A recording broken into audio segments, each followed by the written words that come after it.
Today I am showing you my Spright deck, and I'm also going to be going over a quick combo, like the most basic combo. However, if we can get to 200 likes on this video, I will be making a super duper in-depth guide with like every single combo under the sun for Spright. Also check out this beautiful playmat for the Spright archetype. Go to zerodamagegaming.com or the link in the description using the code SOLEMN for a discount. As you know or don't know, Spright is one of the best decks coming out of Power of the Elements and just one of the best decks of all time, potentially. And so I figured I'd just show you a list, and of course there's a lot of options with this deck. So starting with the deck list, of course we have our triple Spright blue. This is the card that does everything. I'm sorry, it's a super expensive card. It's like $100 right now. Maybe it already fell to 90, but it's hyper expensive. It is the best card in the deck. This leads to Jet and that leads to Starter, so you know. I'm sorry. Blue, insane card. Next, we play triple Jet, because of course Jet also leads to Starter,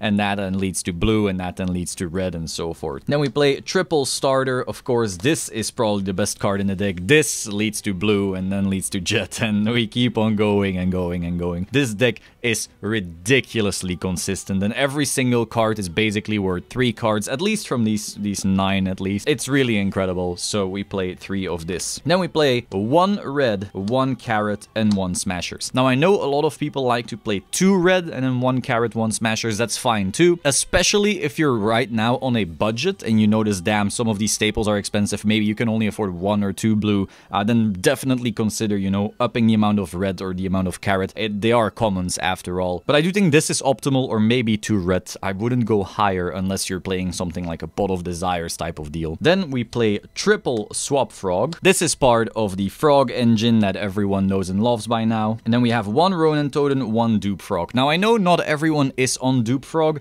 Dupe Frog is basically always going to be like a weird arms race. Whenever people think it's bad, it's good, and whenever people think it's good, it's bad, because people will either be playing like Pancratops or Super Poly, and so they will basically need to guess, am I gonna side in the Alpha, but if he makes Dupe, then it sucks? Am I gonna side in the Super Poly, but if he doesn't make Dupe, then that sucks? So it's always gonna be like a back and forth. You always have to like kind of predict, but so for that reason, I do like the safety, so the extra Dupe Frog. Some people say this is a brick, and I understand why, but if we're being real, Spright is like the most consistent deck ever made, maybe after Zoo, and so like having 1 brick might be fine. So then we need to consider what is our normal summon, and I'm choosing for the Dark Beckoning Beast. And this, of course, is then helped with this card right here. Let's put it right here. So this engine is basically the replacement for Diva or Nimble Beaver. The reason it's really nice is because it can out Winda. Basically, Winda is something Tearlaments makes, and they will probably sometimes make it in your turn if they get a little lucky.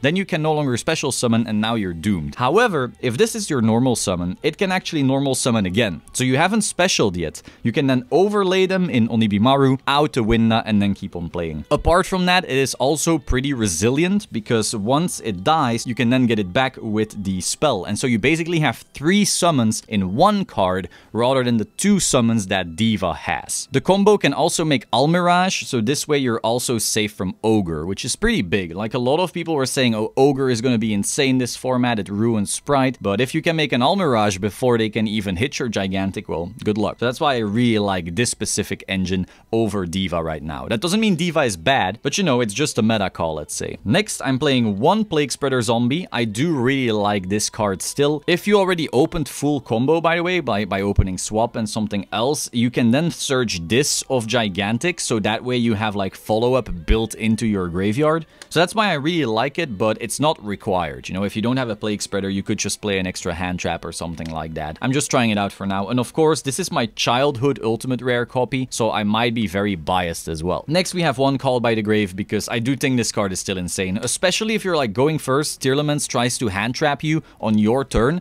to then just go like, Called by anyway next, is really, really nice. Then I'm playing triple Ash. This card is just generically good, and if you're going to be playing hand traps, usually this is like the first thing you put into your deck. It also stops branded fusion, which is huge, because some people are currently doing like this weird branded expulsion, making Ido or Sight, and then you don't get to play, but you can also just go, okay, Ash trash. GG next. So that's why this is really nice to play. Then DD Crow, a lot of people are saying this might be the best hand trap right now, and I'm inclined to agree, weirdly enough. It's not very often that DD Crow is actually a good hand trap. Then I'm playing 2 Impermanence. I think Impermanence is actually super underrated. A lot of people are saying like, oh, Impermanence, you know, isn't super impactful right now. But the thing is, if every Spright player is constantly searching for red to out hand traps, and then you can hit the Gigantic with a trap because they didn't search Carrot, that's really, really big. So for that reason, I'm really liking this. It also gets around Jhin. Like if someone is doing the Dark Beckoning combo into Almirage, into Gigantic,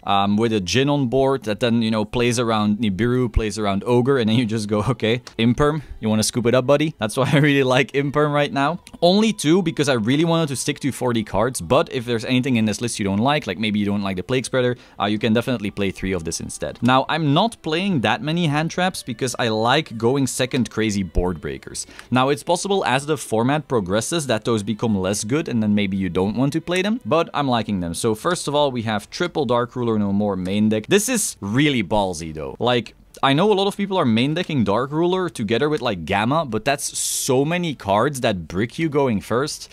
I don't know, not a big fan of it, but I'm still testing, you know. But overall, this card is just huge for breaking boards. Like you Dark Ruler, you make a Zeus, you wipe the board, and then after that you can sometimes still do full combo, which is really crazy. Then I'm playing 3 triple tactics. Again, just a way to keep on playing going first, and also you can get rid of your opponent's Dark Ruler. Like if you are doing your combo and they only like hand trap you once, they might be playing like a lower ratio of hand traps with some board breakers to then just go triple tactics, show me your hand, grab the Dark Ruler and say GG is really nice. Also, again, when your opponent makes Winda or Dragostapella in your turn, you can literally go triple tactics, it's now mine, and then, you know, combo off from there. And again, going second, it's also huge. Now, it does conflict a little bit with this card, Pot of Prosperity. This kind of means that if you used your pot, you can no longer triple tactics to draw, but that's not the biggest deal because it is still a huge card, being able to find your side deck cards, being able to find your starters, being able to find literally anything your heart desires. Now, I do understand this is very expensive, so I do have some other options here for you. So if you don't have the money for Prosperity, well, it might be reprinted in September, but still, if you don't,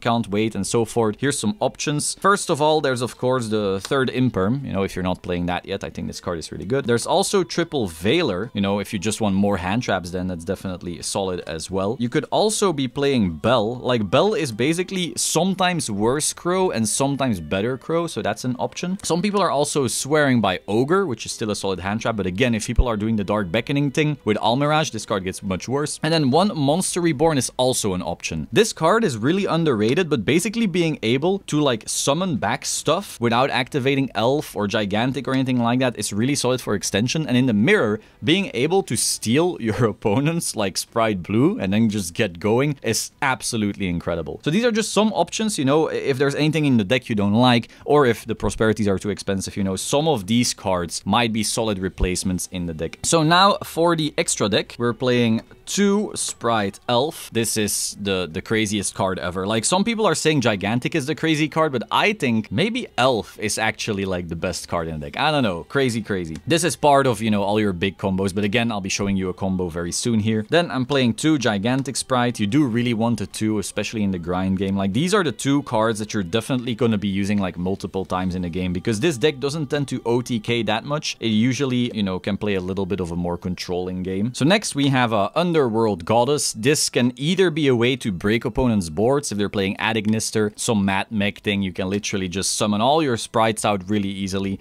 make an Underworld Goddess, but you can also use it with IP. If you don't have the money for this card, you can also consider Avermax. If you don't have the money for Avermax, it can be like a lot of things. Like, this card is good, but it's not super important either. Next, what is super important though is totally awesome. This is why you play the frog package, and this is also why certain combos work. So again, I'll show you that. Then I have 1 IP.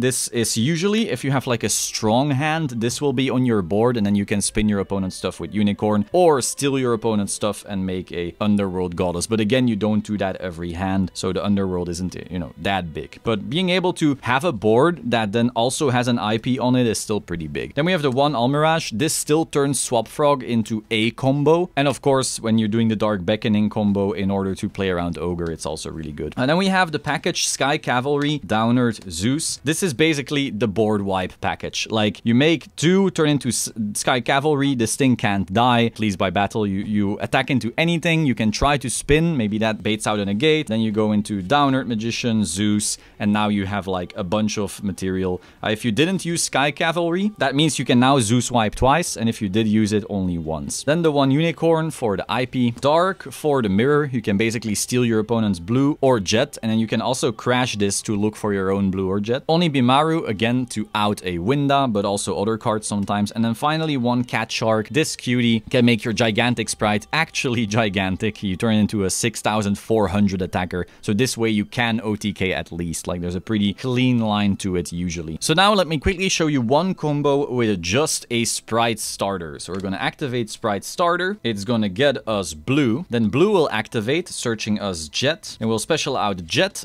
for either a smashers or a starter. So whichever one you prefer. If you want to have like a Mystic Mine out or something to stop their normal summon, smashers is insane. But if you want something that can search out a red or a carrot in your opponent's turn to have like 1 more negate, while also potentially, if they couldn't break your board, being like follow-up, because you can like activate it, search something else, and basically get your combo going again. You basically have to make the decision. But both are valid search starts. So let's just say we took the smashers this time. So let's just set that. Then we're going to overlay these 2 into Gigantic Spright. Gigantic Spright effect. It will search for something. We're going to search a Swap Frog. Swap Frog will activate. It will dump either the Ronin or the Swap. Here you kind of have to do like a read. If you dump Ronin, that means you instantly have some follow-up, like if anything goes wrong. However, if you dump Ronin and they have the DD Crow ready to go, well, then you lost it. So kind of have to make the decision. Ideally, you opened more Spright stuff, so you could also set up like a red and a carrot, so this way you're like super safe. Or maybe you opened like with the Dark Beckoning stuff, then you might have a Dark Beckoning and a red. And again, that way you're more insured. But, you know, one of these 2 you're going to dump with the Swap Frog. Let's say for ease sake, we will dump the Ronin Totem in the graveyard right here. Then we're going to link these off into Elf. And then Elf will activate, special back the Swap. Swap will activate, and this time it will dump the other card. So this time we're dumping the Swap Frog. Then we're going to activate Ronin Totem's effect by banishing the Swap Frog to special out a Ronin Totem. And then we're going to overlay Ronin plus Swap Frog into Totally Awesome.